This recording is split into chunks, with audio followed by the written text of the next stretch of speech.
It's all over. That night, Betty and Billy cried in their beds, and Walter looked at them unhappily. "Oh, Walter," said Betty, "you've got to stop farting, because Father is going to send you back to the pound tomorrow," said Billy.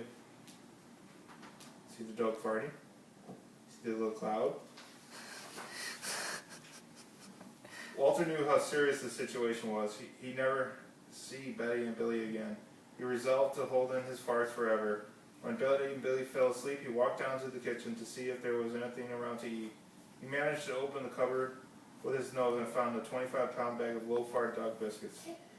The vet had prescribed for him, which had made him fart more. Even though he knew that they made him fart more, he couldn't resist. He ate the entire bag. Very tasty, Walter said to himself. You're a bitch, Yellow. Shh, I'm recording it. Grandpa will love this. And then he went to lay down on the sofa. A gigantic gas bubble began to build inside him. This is going to be trouble, he said to himself. Nervously, he was afraid of what might happen if he let it go. He thought maybe the house would explode, so he kept it in. It wasn't easy. In fact, it was torture, but he had resolved never to fart again. His future depended on it. As he lay there, with his tail wrapped tightly between his legs, he heard a noise at the window. He watched it slowly open. A pair of burglars came through. They dropped silently into the kitchen. "Watch out for the dog," said one of the burglars. "He won't bite," said the other. "He's a wimp."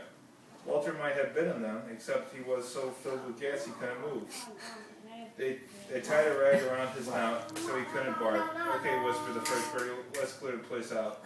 They took everything they could get their hands on. Walter wanted to stop them, but he was having unbearable gas pains. He rolled on his back and waved his paws in the air. He gashed his teeth. "We've got it all," said the second burglar. "Let's go." That's when Walter let it fly. It was the worst fart of his life. It made a tremendous noise and shot out across the room. A hideous cloud filled the air. The burglars clutched their throats, unable to breathe. With tears in their eyes, they raced for the window. They tried to grab their bag with all the valuables in it, but their arms were too weak. "Let's get out of here." See, they're all choking. See the spider falling dead and the cat. They jumped out the window and ran up the block, choking and gasping for air. Still blinded by the Walter's attack, they stepped into the headlights of an approaching police car. "Hold it right there," said the policeman. See the policeman? He doesn't look too happy. When Father and Mother came down in the morning, they found the open window, and they saw the bag with their valuables in it, and Walter was sitting beside it. He still had the rag tied around his snout. You'd have to say he looked heroic. "He saved the silverware," cried Mother. "He saved the VCR," cried Father. "Good dog, Walter. You're our dog, even if you fart all the time." And so the family learned to live with Walter, the hero dog, and that is the end of our tale. It's a pretty good book. You say thank you to Uncle Shawn, Ryan, for reading you the book about the farting dog. I'm sure there's one about the farting uncle. It's not true, it's the dog. Blame Callie.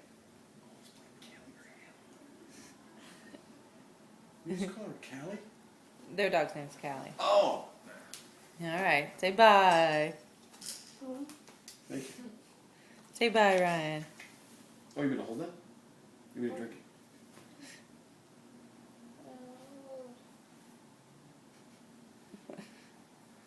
It's like, encore, encore. So what happens when you have kids? You read the same book over and over and over again. And they're learning, so you keep Where's doing the it. green eggs and ham? Where's the book Green Eggs and Ham?